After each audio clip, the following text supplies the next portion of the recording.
Everyone, welcome to Divine Encounters. I am your hostess, Dominique Rivera, and it is Wednesday. We're going to be bringing you a new supernatural story time. So make sure that you're here, and if this is your first time watching, that you're liking and subscribing. Give us that follow, give us that thumbs up, share this message with your friend because we're about to bring the impossible and make it seem possible. Let's go.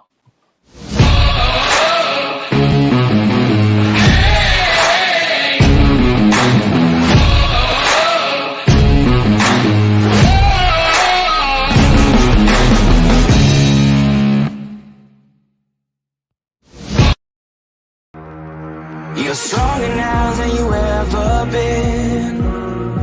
You gotta leave now, it's time to catch the wind. You will climb up high and look through the clouds. And when you're feeling low, I know you'll bounce back. Oh, and just remember, I will be there for you, baby. Remember, there's nothing out there to get you, don't forget it. When life throws lemons, just call on me. Just call on me. Just call on me. Just call on me.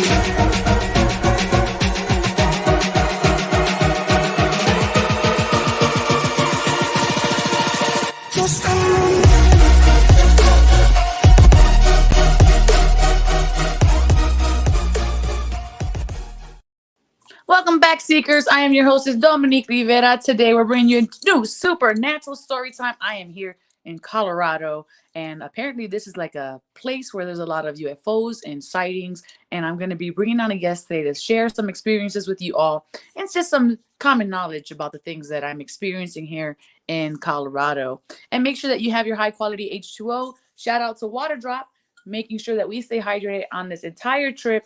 And it's promoting us because we want to show off our pretty water bottle. And if you enjoy flavors, Water Drop has a large array of flavors for you to select from to motivate you to stay hydrated. And we went to the sand dunes today. So my Water Drop bottle is filled with sand. Well, but that doesn't stop us. To your health, wealth, and prosperity. Yes, stay hydrated. Fantastic. And today is Wednesday night. We're going to bring your supernatural story time as well as the message for the week and the what's good message. We're going to be doing a reading at the end of the show for you all, and we're going to be calibrating our energy in today's episode. If you would like to work with someone like myself, I offer readings as well as tattoos. I'm not sure where I'm going, so I can't even give you guys a shout out to let you know ahead of time. But I'm also doing a 9-week Healing Angels class. And if you're interested, you guys can book that with me at oracleofapollo.com and check out my offerings. Or you can go ahead and email me at divineencounters@e360tv.com if you have a supernatural story time that you would like to share. All right, so let's go ahead and bring on our guest for today and make sure you're hanging out because this is going to be a very interesting episode. Let's go.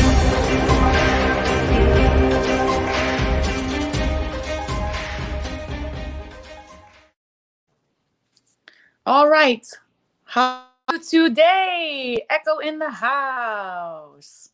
Hello, hello. Welcome to the magical Crestone, Colorado. Where are we at in Colorado? We are in the Star House. This is the Grandmother Lakota's. Let me see if you can see this here. Little greenhouse action for everybody. That's actually about 8 feet deep. And it's a place that was built by a couple and then given to this wacky inventor and then to this amazing communitarian who today, on not only the fall equinox, but also the International Day of Peace, the director of Unify has brought together. If you go to unify.org/peace, you'll see some of the celebration they've been doing all day, recognizing today, as well as the United Nations always celebrates with one sort of minute of silence, which is, as we were just discussing a week ago, the Paciente is the science of peace. Wow. A lot of people come to Crestone on a pilgrimage, for some sense of deep inner peace or to find something new or different. Why do you think that people are gravitated to Crestone for that particular thing? Well, it depends on which route they came through, like anyone. A lot of folks are just called here. It was known as the Bloodless Valley to the native people, and it was one of the most holy locations, especially for the Hopi people, referred to this as their origin location from the place where we were today, basically. The ant people had instilled in them the knowledge of the stars and agriculture, and so much of what we associate with modern human civilization was, according to Hopi prophecy and tradition, transmitted to them right here. And of course, when the colonists came, they ironically called it Sangre de Cristo Mountains. Beautiful. So tell us a little bit about who you are and what you do. Well, so I sort of tune into the genie loci. I've been interested in regenerative community projects for some time, and as a physics major and somebody who is came through the mystical path from a alternative perspective through physics and through science, I became a Tibetan Buddhist and lived at the Abode of the Message retreat center that's whose future is now in you know, and up in the air and up to spirit, like so many things at this tumultuous time of transformation. And so being sort of attuned to the spirit of the land, the genius of any one location is something that's always given me inspiration. I find that there's, you know, something that whether it's they refer to the ley lines, of course, which was just the end of the English words, something lay, con lay, et cetera, and then pointing those up, you could see the lines of that. But we see these pilgrimages and these interconnections throughout the world. So what I've been doing is collecting community resources, open source toolkits, and looking at how we can apply intelligence on behalf of future generations and those who can't advocate or use the master's tools on their own behalf. Well, that's a very important task that you have been stewarding, and we're very grateful to have you on the show today.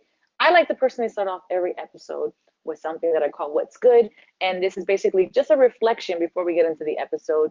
We never know what the story actually is going to be before we jump in. I'd like to stay surprised so it stays like as an authentic thing. So I like to share this one message for the collective, and to that I say, what's good?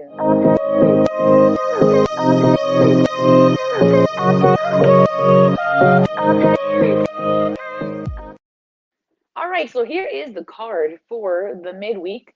Today is Wednesday. I know I'm looking crazy. We just came from some sand dunes, but don't mind me. We're still doing a thing. Shout out. Let me know if you're here. Put that in the comment section below. I want to know who's all here. Thank you for being here with me in Colorado. All right, this is the card we got happening today.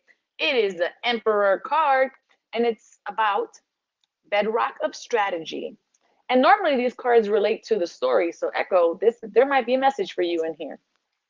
She strums her fingers and sends a quartet of borealis strings out into the sky. A simple joy, but one that she happily gives the people below. The lights serve as a reminder that there's a symphony of light around them, a bigger plan that is not always evident from every vantage point.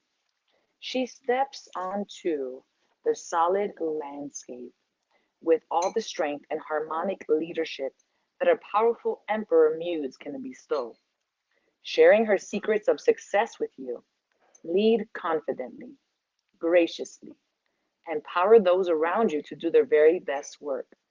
Be a guardian, a provider, a steward. Revisit how you care and provide for yourself and for others. And then her heart lights up when she sees the happy earthly hums from the people below. The glow of contented dreams warms the top of the mountains, and peace fills the valley below as they realize that they are protected, fostered, and safe. And here is the poem for today. The poem is authority, stability, these things provide, control, vision now, and claim your lead, protect and feed your goal. And I'm going to go ahead and bring Echo back on, see what he feels about this particular card and the message behind the Emperor. Okay, so how are you feeling about this card today for the collective and yourself? Powerful. Yeah, having just sort of been in a place that feels very much like a seat of the sovereign, and trying to come to terms with that internally as well as through what that looks like in the new types of communities that are forming. That's something I'm very interested in. So hearing your perspective on it was very helpful, I think. All right, everyone at home, how did you guys feel about the Emperor card? Drop that in the comment section below, even if it was just one word that stood out for you. Let me know what that word was. For me, it was about the strategy and making sure that you're revisiting how you're treating yourself. I feel like that is what really stood out with me overall. Okay. So as you guys are going ahead and like checking that out and writing it down, we're gonna jump into our next segment, which is the mindfulness moment echo. And what we're gonna do is we're gonna use those key words from the Emperor today. And what we're gonna do is we're gonna breathe into those words, and then we're gonna make space for those words. And we're gonna do 1 minute of space holding with intention for that. Hi, Elena. Thanks for being here. Okay, so you're right on time. And if this is your first time watching, drop in the comment section below. Where are you at energetically in this time? And Echo, you're just going to take a moment to think about this. One being, this is the least amount of energy I have inside myself. 10, this is the most amount of energy I have inside myself. Put it in the comment section below.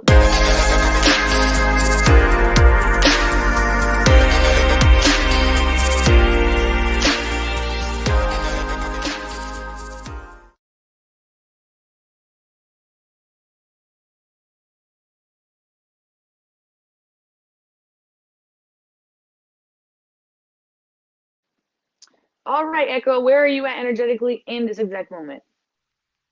I mean, pretty good. I must be like an 8 or 9.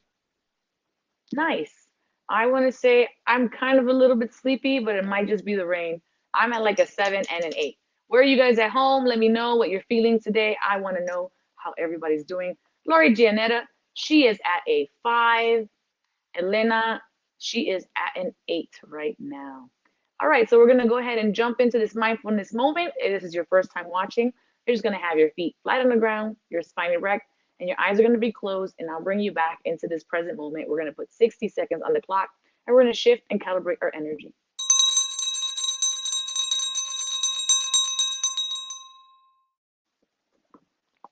All righty, eyes are now closed, nice and comfortable in our chair. 60 seconds. We're going to breathe into the Emperor, breathing in the energy of success and structures into your body, and just let that land wherever it is, letting go of judgments or the need to place this breath somewhere. Leadership, the divine masculine, breathing in that even if you're female, you have divine masculine within you. Planning and delivering, breathing that in so that our plans are delivered tactfully with great action, great heart, great mind.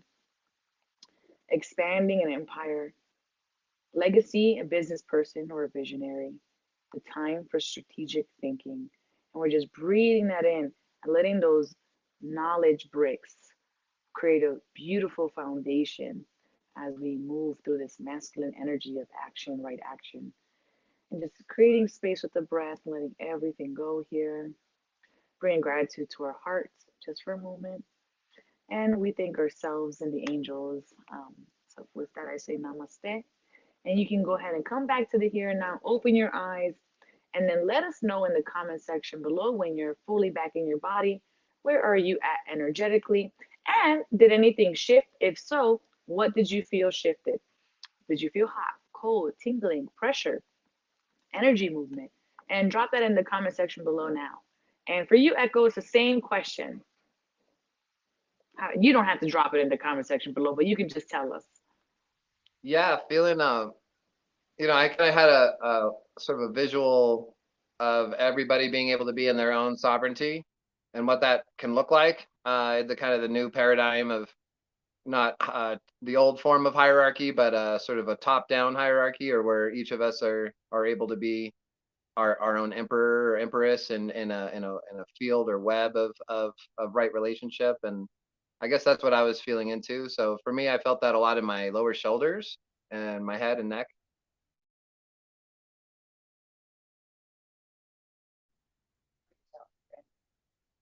Yeah, still about 8.5, 9.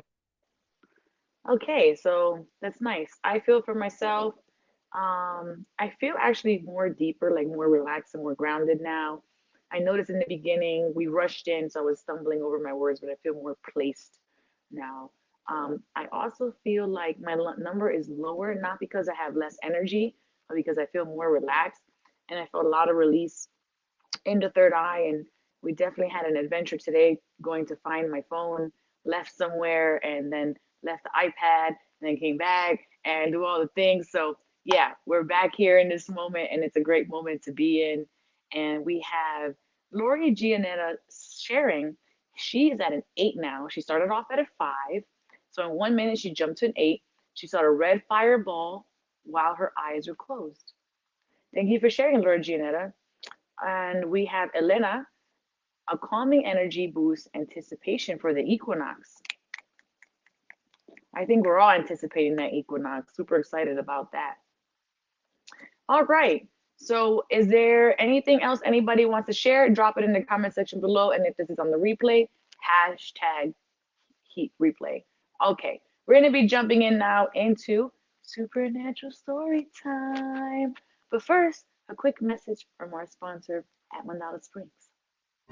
Imagine a verdant paradise that stands as a convergence of worlds, a living temple of native wilderness, a place where the full potential of inherent human and earth magic can be seen, felt, and understood. A space that attracts the brightest and best of educators on the leading edge.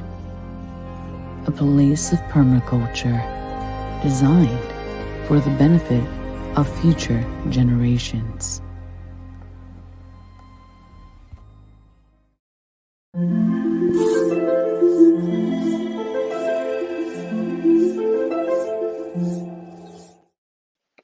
All right, thank you for joining me. I am your hostess with the mostest, Dominique Rivera, the Oracle of Apollo, and you are watching Divine Encounters, where we bring beautiful, illuminated conversations to life and maybe make the impossible seem possible.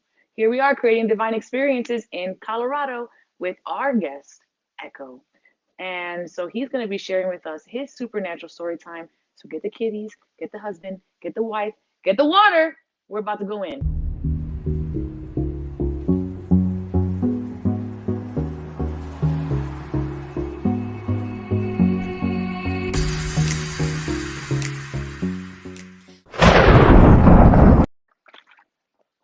And we're here. So, our encounter was actually a divine encounter in and of itself, which I met you at the Heartfire Festival, and you gave me this beautiful open invitation to come back and check out this land and the Star House. And while we were adventuring, we met with a group of people yesterday at Mineral Springs, and you were sharing all of these wisdoms about UFOs, extraterrestrials, and this seems to be the place that people come to. We even saw, you even showed me, drove to a place where it was a tower. What kind of tower was that? Yeah, well, the 17 here is also known as the ET Highway, or the there's a UFO watchtower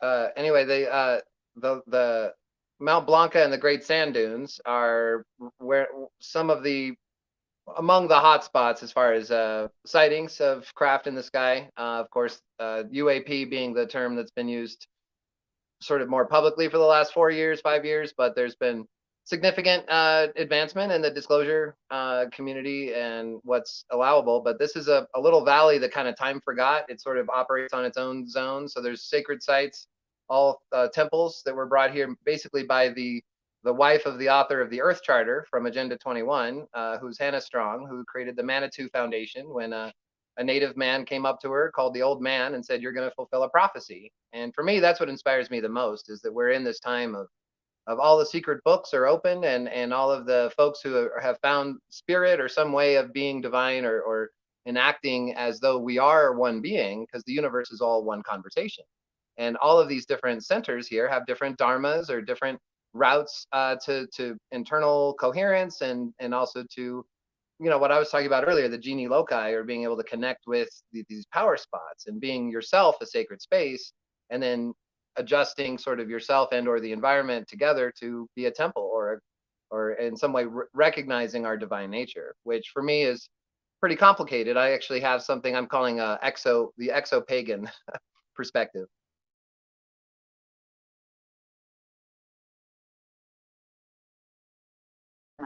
The XO pagan perspective, what does that entail? So exopolitics is a term that was coined by Salas of you could look up exopolitics, but the notion of exo as in off planet, not presuming Earth to be the only place where conscious life takes place or has taken place. So for me, the word pagan is a way of kind of recognizing the power of all native and indigenous traditions to be one with nature, to be natural and not this sort of colonial misuse of power, appropriating energy that is forcing things to be a certain way.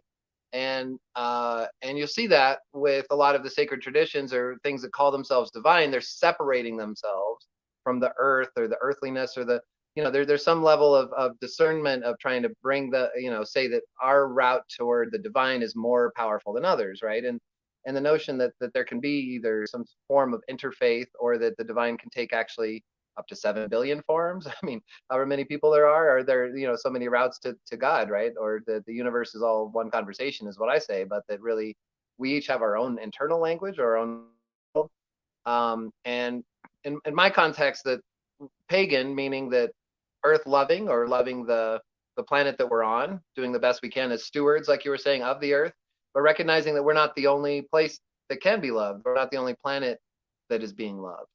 And so to put in context that a lot of what we think of as angels or demons or ghosts throughout all of human history have been our creators, those who brought us here, who we're some form of a hybrid version of. You could look at Earth Files as a weekly disclosure community, and there's a number of people who are making aware of the non-human presence on the planet, that we've always been sort of an arc or an experiment, that the moon was placed here basically to create a perfect tidal. And of course, the eclipses, the moon is the exact same size as the sun in the sky. So my notion basically is that all of our indigenous traditions are pointing to the same place that was sort of masked in the Garden of Eden mythology.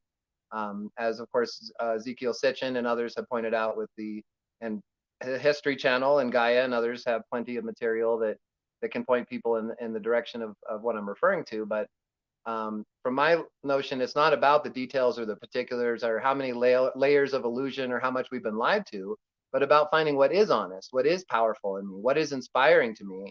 And for me, being among conscious life or in connecting with these star beings, which, like I said, angels, demons, the non-human presence that is have bases that are under the ground. So to even use the word extraterrestrial to me is sort of it's egotistical, because if they've been here a lot longer than we have, and so I use the word ultra terrestrial to kind of refer to that. Oh, okay. That makes a lot of sense. Ultra terrestrial. I'm gonna have to adapt that word. So, with being here and being in this center that's, basically a vortex pulling all these things into this space, have you heard of people who have had experiences here? Have you had experiences here? And if so, could you share some of those with us? Well, absolutely. I have personally seen a craft with my own eyes that it was just it very thin and just disappeared right in front of my eyes in a clear blue sky. Very completely silent. I was there with my dad, who was just for some reason hesitant, didn't come up the trail, but this was just right here at Crestone. But anyone who lives here long enough, who is at all awake at night, has a sighting if they're here any length of time, basically. As I was saying, the natives wouldn't live here because it was kind of, it's their territory. I mean, a lot of people can't stay here for long. It's like a vortex. People kind of come here to transcend, to meet the divine. There's the End of Life Project, which is an open air funeral pyre, one of only 2 places in the country where that's allowed to happen, which is consistent with a number of traditions. People have mentioned, Viking and other, Indian and other places from all over the world that have seen that as a respectful way for acknowledging the parting from this mortal coil and the release. But there's temples of all kinds. A lot of them would not. Most of whom, in any sangha, any whether it's a church of Christ or Judaism or Islam or any of the Buddhist or Eastern-based traditions, you're going to find people who are going to be very just on the surface of what does the book say, and I'm just trying to be a good person. I just want to be told I'm good. And there's going to be some people who are going to really dig into the deep and have that powerful experiences. And among them, you're going to find people who acknowledge in every single one of these traditions the non-human presence, that a lot of the unseen deities that they're acknowledging, that what we think of as the divine realms, are a very complicated cosmic web, that we're just one emanation. We say human, we're just one hue. And of course, we can only see between 400 and 700 nanometers. So all the interdimensionals would need to do is not appear within that spectrum.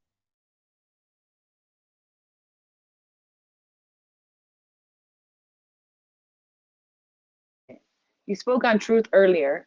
Could you elaborate a little bit on how we find that truth, especially when we're in the space of seeking? You threw out a lot of words like natives and angels and sangha and Buddhism and paganism. So how do we find our truth in this scope? Well, I really appreciate the words of Hazrat Anai Khan, or Pir Murshid, who said, "My intuition never fails me, but I always fail when I don't listen to my intuition." And I think everybody has that divine spark within, and being able to learn to hear that hidden voice and to build the capacity to listen to our own inner power and energy is what allows us to understand what's natural and healthy for us. And then from that, we can put almost any set of code in, right? And the code might be, there's Christ energy, or you could call it Buddha nature, or you could call it prana, or you could call it chi, or you can develop any of these things and see how it works in the garden of self, the garden of you. And for me, that's really the thing. So if you're a seeker and you acknowledge, okay, I don't already know everything, I'm not just going to sit back and spit it all out or whatever. I'm seeking, I'm looking. So and that's, for me, the people who've touched me the most, Kirzia, Karma, my entrance into the lineage of the Kagyu lineage was Khenpo Kartar Rinpoche, rest in peace, a beautiful abbot of Woodstock. And in private moments, he would acknowledge that some of the dragons or the Durgas or the jinn in the Sufi tradition are these non-human kind of mischievous characters who are responsible for our existence, and yet seem to mostly stay out of sight, and that's part of the nature. It's a lot of folks couldn't take it, and that's part of any spiritual practice, is just being able to develop your capacity to handle the truth. There's that question, you can't handle the truth, right, from the movie there, right? But that's really the issue. And what was raised in 1954 in the Brookings Institute was the notion that especially clergy and scientists who think they know everything would have a mental breakdown and would not be able to handle the fact that we're just that the U.S. military since 1947 and Roswell incident and so many of the things since there, you look at the day after Roswell, there's plenty of material there that would allow you to go, wow, this is really special and precious, and we each have our own access point within to truth, to divine truth. We're each a part of truth. The universe is the future is an inside job, and it's taking place within each of us. And so for me, just to have those moments where I've been able to witness that I'm just one of many, and be taken back by the majesty of the universe, just looking at the night sky. And we were there at Heartfire Festival. A number of us, an artist who's very much into disclosure as well, noticed a very bright star, if you want to call it a star, and kind of shined for us, and then just faded back. Wow. Well, that was very beautifully worded. So thank you so much for sharing that. For your own experiences, what are some of the spiritual practices that you implement personally, and how do you feel like that affects you, or how does it carry over into practical day-to-day life? I highly recommend the work of Stephen Greer. CE5 protocols are very much about the Vedanta and the transcendental meditations of the ancient Hindu scripture, which include the Upanishads, which have directions for a Vamana, which is a flying saucer built into the most ancient human writing. For me, the work of the Dzogchen, or the ancient nature spirit based, what we get the black hat or the witch sort of sorcerer tradition of the pre-Buddhist Tibetan culture, and Dzogchen is sheer awakening. And there's coincident, perhaps, that there's portals with non-human access in the Himalayas. But the Dzogchen, I think we're tuned in. The Bon, B-O-N. Okay, nice. And before you came to Colorado, were you a person that was like, oh, aliens, or whatever we're calling them? What was the word that you called them earlier? I mean, I think I'm the only person using the word ultra terrestrial. You, Terrestrial. but most folks don't want to acknowledge that they're occupied. They just want to focus on the craft and the technology. At least as far as there's different levels of what people are think that they can think about. Okay, ultra terrestrial. I like this word, so I want to make sure that I remember it. So before you came here, do you feel like this was something that you were believing in, or is it something that kind of like just gained momentum by sheer exposure of such a large space and the variety of people who are sharing these types of stories here? Well, Creststone's a place where there's a critical mass of awareness around this topic. For me, when I was, you might want to mute again. When I was in fifth grade, I could write about any topic. I wrote about MJ12, which is Majestic 12, which is the highest level of secrecy in the U.S. government, which was responsible for this topic. We're here, we are in the equinox. I'm going to step out here for a minute. When I was at Coral Castle in Florida, there are alignments, a huge sacred site, basically at the tip of the Bermuda Triangle, where the light comes through on the equinox through a stone that's 20 feet tall with a hole through it in a six-sided star that lands on a table, which is six-sided table, so that the light is aligned. You see this with a lot of the sacred sites around the world, that they're very much around the acknowledgement of our cosmic placement. That there's no coincidence with that. Like, how would you match something with the waves of weather that's going to happen? You're going to use large monolithic stone, and that's what you see our ancient civilization and heritage has done. And the communication continues. And I feel like all of our practices of meditation, of divination, are really ways for us to become open or clear channels, really, for these energies, which are conscious and way beyond what most of us are even capable of fathoming. But being able to have an interface with the collective mind, with the divine, is something that I find is not it's a little for some people it can feel strange to think of it as what people otherwise would use the word aliens, right? If it's us in the future, as some suggest, that the gray skin might just be this thin gray nanotech on what's kind of like almost like us if we were just surrounded by technology our whole lives, or whatever part of a global transhuman agenda where we were injected with nanotechnology. Any of those things would, in so many generations, create a different relationship between human consciousness and technology, which we see already in just less than 100 years what's happened. A lot of our modern civilization, from fiber optics and Kevlar and night vision goggles and circuitry, are all reverse engineered from the craft at Roswell. As you see in the day after Roswell, you'll find out that a lot of what we see in modern technology, and you see also from Tesla and David Bohm, a number of other authors, acknowledge that a lot of their contact, was not just them, that we're each an antenna in the mind. If we're not all egotistical around, I know this, I'm the teacher, and you realize that you're an antenna, that we're always seeking, and that in that seeking, we can continue to develop and become more attuned and conscious and mindful about what we tune into. Mm, okay. So when we're tuning into some things and we're practicing our discernment, there are people who feel as if they were to even open that door, even if it was just a sliver, that the most scariest, horrible fears would be poured out and it would just take grip of them and create havoc and chaos in their life. Can you speak on that?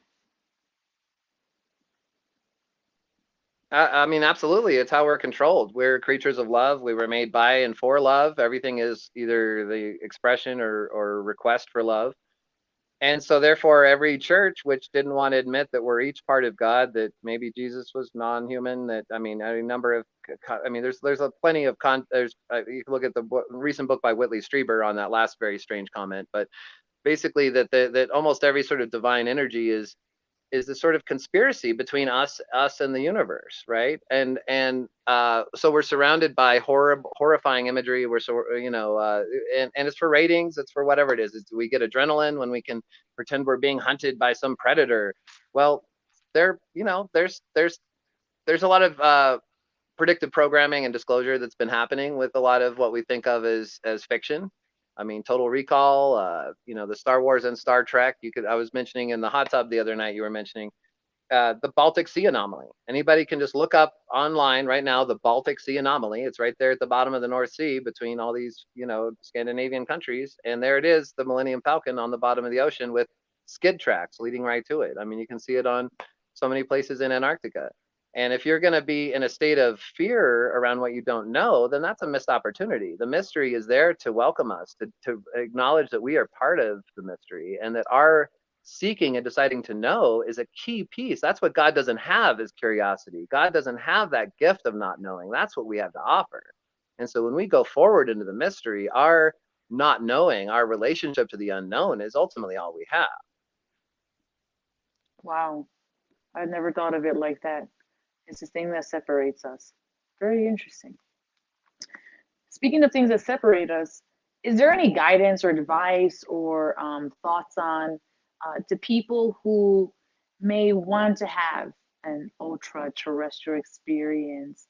How can they go about that? Where should they go? What things should they practice? Do you have anything to speak on that? Yeah, listen to your dreams, meditate, and just get to the point where you're not where you get beyond the am I doing it right. There's always this element of any structure. It doesn't matter what structure you use. In Sufism, you can use fikr as just the breath. You don't have to even be in remembrance or using a mantra or and then it's getting beyond the mantra, right? You create a scaffolding or a structure to get beyond that. And so that's really what what a lot of people experience, like say in DMT. A lot of people will say they have experiences with non-human beings. It's called the spirit molecule for a reason. We experience it at birth and death. It's there all the time. It's there when we're with grandmother in ayahuasca ceremony or in any number of other situations. And uh, what I can speak for from personal experience is that there's this sort of rainbow summoning room, which is sort of a map of consciousness that we see encoded in crop circles. We see it encoded in the Kabbalah. We see it encoded in plenty of the transmission lines that have come from everywhere from Popol Vuh and what we think of as Mu and Atlantis and a lot of these other elements and aspects. What some would call the Emerald Tablet, I think, is also another kind of encoding, or the Akashic Record, that we each have access to universal mind, to collective intelligence, to that we are ancestors of the future, and that we have in purity and in consciousness, we are able to access that. So I would highly recommend CE5, which is the human initiated contact protocols established by Stephen Greer, who comes here to Crestone, Colorado, and has had sightings with numerous people, including on the ground sightings, not just in the air sightings of craft. And often they would these interdimensionals can sort of, their time is sort of relative. There's a lot exposed to how little we understand about the universe that we're in through these encounters, and that's something that I would invite people to be in a state of wonder and joy and curiosity about. But the CE5 protocols are ways to create a human initiated contact, and that's where you're you bring yourself into a state of being ready for the truth, and then to consciously summon and handle and it's often you'll get a group together. There actually, I think there's one happening, or it may have just happened last weekend. ETLetsTalk.com is another place that I can recommend that is doing conscious, like active monthly get-togethers. You can get together with other people who either have had contacts or desire to. And when the world shut down that first summer, there was a fellow, Mark Sims, who'd basically went with Stephen Greer on one of these events. I think maybe even here near Blanca, where we were today. And within a month, this guy happened to be a CEO of a major corporation, so he had a huge amount of money. But in that next month or two, he was visited. This being came into his consciousness. His wife left him. He got put into a mental institution by her. But then later, was put up huge amount of his personal money and whatever, professional and social stake, which into the world that's been ridiculed for 70 years. It's been the highest level of just dismissibility by design, by military who knew how to manipulate people's sense of authority and what was, acceptable. So General Kehoe, I mean, there's so many people from Kenneth Arnold onward who have had legitimate sightings and were not believers, were not interested in it, but saw something they couldn't explain and decided to be honest about it and had their lives or careers ruined because of it. And so I'd say anytime you choose to be brave enough to open your own consciousness, because that's really the first big door to open. And then from there, everything else is accessible. I mean, you look at Ben Rich, who in 1950s told a group of college students, we have the technology to take ET home again. And this was someone who was involved in Lockheed's skunk works. He was one of the people who got from Lieutenant Philip Corso the day after Roswell, got some of that technology, and then got to release it as though they were humans who had invented that, human patents, right? As though humans had invented these things that they were reverse engineering, having found them, having been given them by the U.S. government, saying, "You're a U.S. corporation, go forward with this, make America strong." And so Mark, was one of the people who called together as a harmonic convergence, which was also back from the late 80s, which was again recognizing that so many of these sacred sites around the world, Stonehenge, the pyramids obviously are a map of where the beings who started life on this planet most likely mapped their star system on our planet. So we can see that by the ancient pyramids that are across our continents, from basically map Sirius and Orion in the Pleiades. So you can sort of see the map of where the pyramids are on our planet, are mapping the sky of what we see. And there's just a number of aspects and elements that are just completely unexplainable. And so rather than getting into I mean, yeah, are there things that are complicated that we don't know? Yeah. Are there elements of this that are like from the X-Files, from any of these things that have been sort of out there? Yeah, there's a hybridization agenda happening. There's a lot of things that I could go into that are not positive. I believe there's multiple species, or what we think of as grays are often synthetic beings that are actually created by the ones that are controlling them. We're talking over 1 billion years more advanced than we are. So there's just a huge amount out there to be open to. But I would say there's an app you can use for the CE5 protocols, getting together with other people who've had these things and just researching it, because there's a huge amount of disinformation. It's one of the most heavily sponsored disinformation campaigns running over multiple decades. In the coronavirus relief bill that just came through in the CARES Act, there was a rider put in that that the Director of Intelligence of the United States, which is in charge of the CIA, the DIA, all of these other intelligence agencies, had to do a public release of their information on UAP as a national threat. So being under the guise of maybe these craft are a threat to national security, they were able to force a disclosure, which has not officially happened for many years. So ATIP, the aeronautical threat put together by the former Blink 182 songhead, and ever since 2017 and 2018, there's been a selective partial disclosure of what they think people can handle now. There's this Overton window of how many people are going to be shocked by how much we're being lied to and how little we really know. And so that edge is a battle for consciousness, and that's what's always happening. All right. Wow. Well, this has been a great share. Thank you so much for being here. We appreciate all your knowledge. I feel like we needed like 10 episodes just to dive deeply into half of those topics. Is there any offerings that you have that people can connect with you, or ways that people can connect with you if maybe they want to just expand their knowledge or bring you to their shows or have a conversation with you? You can have a personal conversation with me. I'm Echo Lake, Gmail. But I'm working with some amazing folks around the world on reconnecting and changing our relationship to native peoples, to the surviving remnants of the cultures that we are able to remember in this great remembrance, that this is the great remembrance.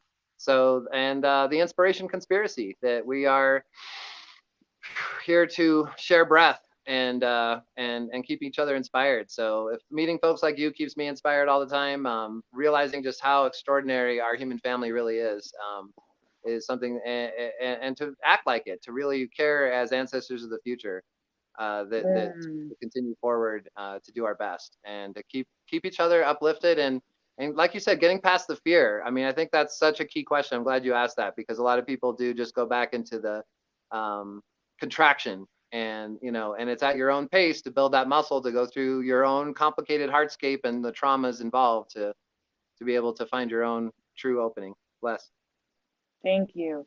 So we're gonna get into the question of the day for Echo. If you have any questions for him, drop that in the comment section below now.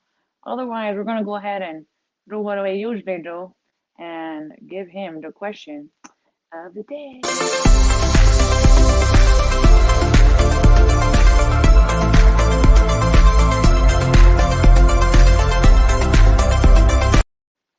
Okay, so the question for you that I have today is, how can we be the best ancestors for our future?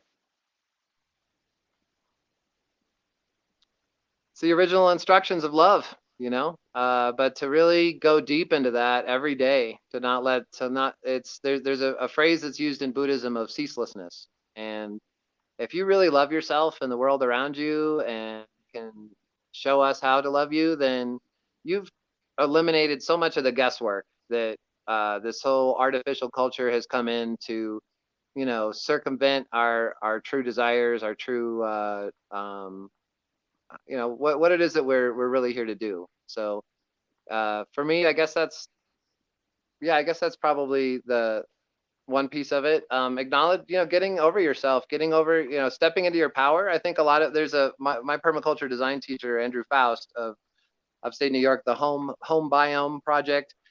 Plenty of material he's made available. Starhawk and Penny Livingston and so many folks who've sprinkled the seeds for how to use. You know, it's applied wisdom. It's just if we didn't have a grandmother there showing us, you know, how to plant the seeds and how to, you know, water them in our mouth and how to sing the songs and how to remain in harmony, then we have to be students. We have to, I say you have to deserve what you desire and serve what you sire, you know, which is watering the plants and you know, for me, it's creating gardens. For some people, it might be making homes, but it's about finding your medicine and sharing it.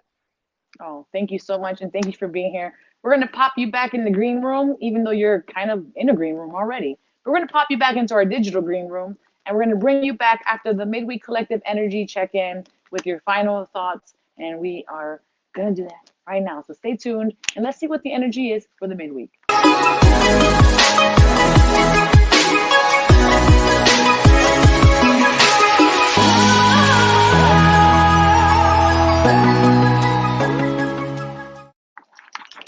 Alrighty, ladies and gents. So we're gonna go ahead and give you a real quick midweek collective energy check-in. And the first card we have is the Sun card. I love the sun. I'm dressed as sort of kind of like the sun anyways. And it says, happy outcome, brilliant new ideas that lead to success. Have confidence in yourself. Even though we're going into the fall energy and we're leaving the sun, summertime energy, make sure that you have confidence that the things that you've put into motion this summer, the adventures you've been on, the seeds that you were planting are going to be reaping harvests coming around now energetically here with the Sun card. Our next card we have is the Six of Air. Things are looking up. The end of a difficult situation, taking a trip. So this could imply movement or moving. And movement doesn't necessarily have to be physical movement. It can be an internal movement, an understanding of something to let go or release. And it's saying we're coming out of a time where things were a little bit choppy and we're coming into more stillness now. So this is an additional happy outcome card following the Sun card. Fulfill your destiny as a cosmic change maker. So your steps, being the ancestor of the future, as we just learned, whatever steps you're imprinting upon the earth now can change the world radically. We have the power today to change the world for our future generations. And it is our responsibility, our mission to figure out what that is, how that falls into place for us, and then take action steps towards that. Cut away what is no longer needed for you. So there are things here that may no longer be serving you. They are dead branches. And even the most beautiful, lush trees, those branches at times have to be pruned back or brushed from the forest, burned away, so that way it can make space for the new things that are coming in, that are here to uplift, that are here to inspire once again.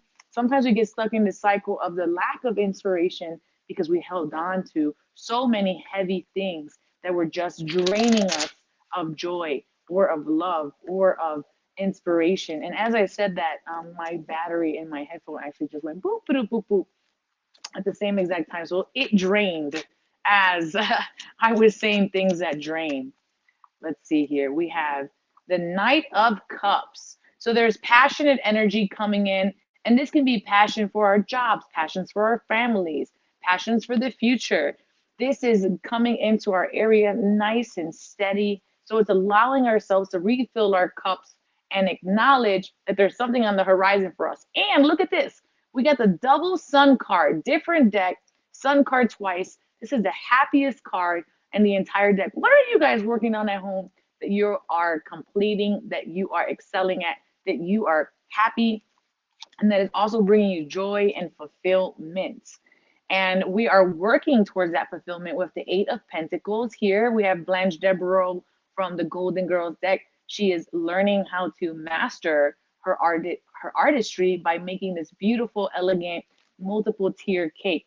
So there's something here that we are working, striving towards, but we're only going to do that with the rinse, wash, and repeat.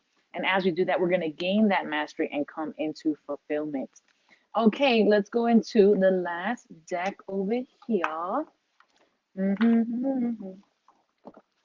And we have be of service.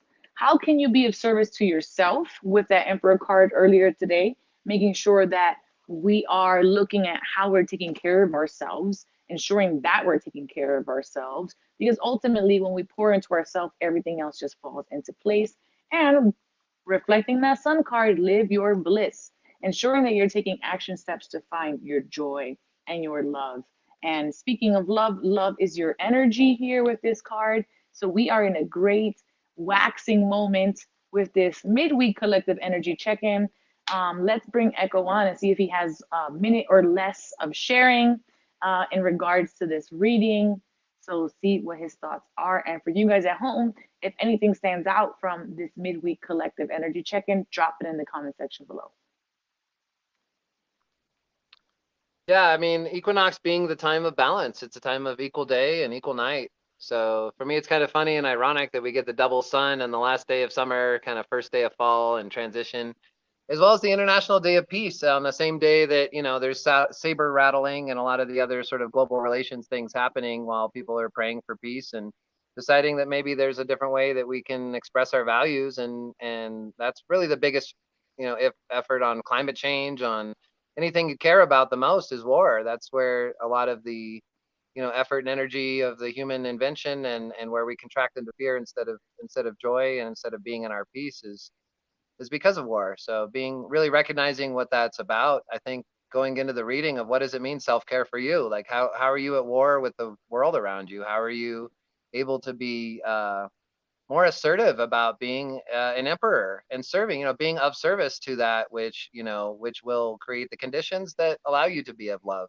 and not pulled out of that center, because it's only when we're pulled out of that center that when we're out of balance, right? This is the day of balance, right? But if when you're out of balance, I think that's when a lot of what we think of as the ills of society and of our soul happen. Thank you so much, Echo, for being here and for everything that you've contributed to this trip so far. So what did I learn from Echo on these last few days? Let me ruminate on that and we'll come back con mucho amor. Do you or someone you know experience something supernatural that has left a positive impact on yourself or the lives of others? Want to share your story on our show? Please email Divine Encounters at e360tv.com. And together, let's create divine experiences. And now, the Oracle's final thoughts con mucho amor. So, what I learned from this week on Divine Encounters Colorado, I feel that I want to say, life is what you make of it. In a shed, in a mansion, in the farm, in a prairie, on the earth, or up in the sky. But ultimately, it's our choice to go forward and create divine experiences. So thank you for joining me this week on Divine Encounters. I'm your hostess, Dominique Rivera, the Oracle of Apollo, and may you all go in love, light, and wisdom to know thyself, love thyself, and remember the divine always has your back. Ciao. Everything is wrong, you feel like it's your fault. Just remember, I will be there for you, baby. Remember, there's nothing out there to get you, don't forget it. When life feels lemons, just remember. Just remember.